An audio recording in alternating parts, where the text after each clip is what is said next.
La dernière fois que les joueurs tunisiens avaient marqué un but, c'était en huitième de finale de Coupe d'Afrique des Nations contre le Nigeria, parce que contre le Mali, en barrage de qualification à la Coupe du Monde, c'était le Mali qui avait marqué contre son camp et non pas les joueurs tunisiens. Hier, la Tunisie se rattrape et met un 4-0 à la Guinée équatoriale. Jalal Kadri, le sélectionneur, essaye de régler certains problèmes. On va voir dans cette vidéo quels étaient les problèmes et est-ce qu'ils ont été réglés. Et ensuite, on fera un petit point joueur par joueur. Les problèmes tunisiens que je vais évoquer dans cette vidéo à régler étaient de 1 l'animation offensive et de 2 le milieu de terrain.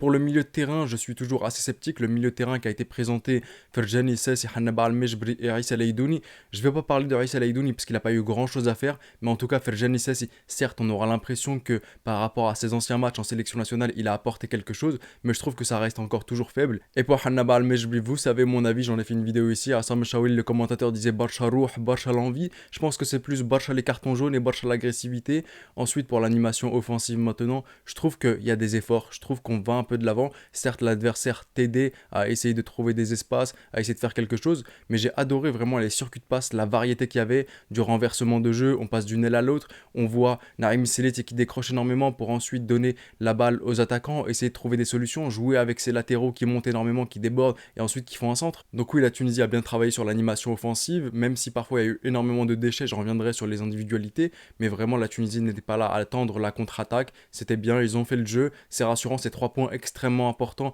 qu'ils gagnent pour les qualifications à la CAN prochaine. C'est aussi une belle prestation pour les supporters qui seront un peu rassurés et qui ont vu du spectacle et des buts.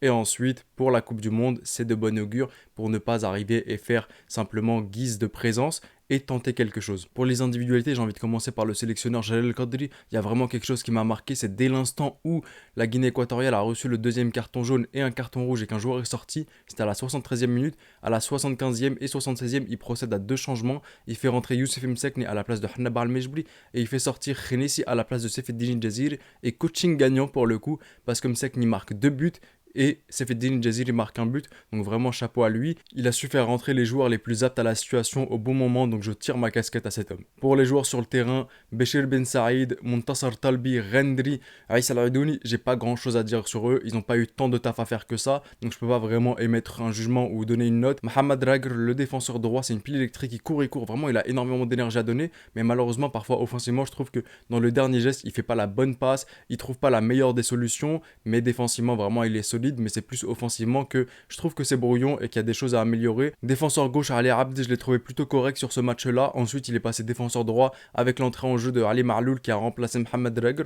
Je l'ai trouvé plutôt correct dans ses débordements, il essayait d'apporter des solutions. Maintenant, j'ai pas vraiment grand chose à dire là-dessus, j'ai pas d'éléments transcendants de sa part, ni de choses de gros flop, donc je saurais pas vraiment quoi dire. Pour les milieux de terrain, la Ridouni, comme je vous l'ai dit, je mets pas de note. Hannaba Al-Mejbri, je vous ai déjà dit tout à l'heure, voilà, Barcha la nervosité, Barcha les cartons jaunes, et je pense pas qu'il ait le niveau pour être un titulaire. Ferjani c'est de même, pas Barcha la nervosité, mais je pense pas qu'il ait les qualités techniques nécessaires pour être un bon milieu de terrain en Tunisie. Il a un profil qui est assez différent des autres, mais les autres sont supérieurs à lui, comme par exemple Ben Romdan, Ben Slimane ou encore Aïlem Shah.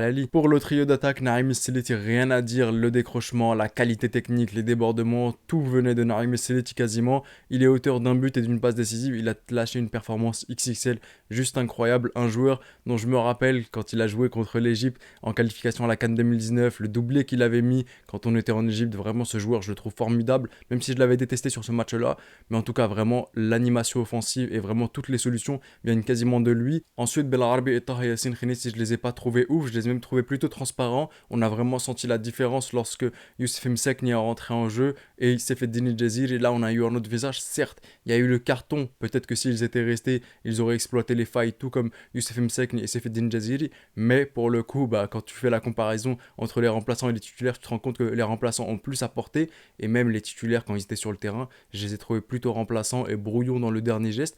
Voilà les notes des joueurs, on arrive maintenant à la fin de cette vidéo. Donnez-moi votre avis dans l'espace commentaire. Est-ce que vous êtes satisfait de la prestation de la sélection nationale tunisienne contre la Guinée équatoriale? C'était le petit pharaon, prenez soin de vous et de vos proches et je vous dis...